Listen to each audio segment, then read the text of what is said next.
ഇന്നത്തെ പരിപാടി എന്താ ഒരു പണിയില്ലല്ലോ, പൈസ വേണല്ലോ ചെലവ്. ആ മുതലാളി എന്തായാലും പണി ഉണ്ടോ? പണിയൊന്നുമില്ലല്ലോ. പണിയുണ്ട്. വാടക എടുക്കണം. റൂം വാടക പോയി വാങ്ങണം. പകുതി എടുക്കേ. റൂം വാടക പകുതിയൊക്കെ തരുമോ? തരൂ. ഞാൻ പോയി വാങ്ങിക്കോളാം. അപ്പൊ എന്താ പൈസ തരുന്നില്ലേ? ഞാൻ വാങ്ങിക്കോളാം.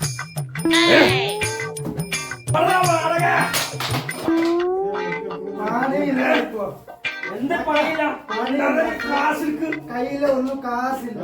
കൂടുതൽ സംസാരിക്കണ്ട. പൈസ എടുക്ക്. വാടക തരൂ. അതന്നെ എടുക്കുക.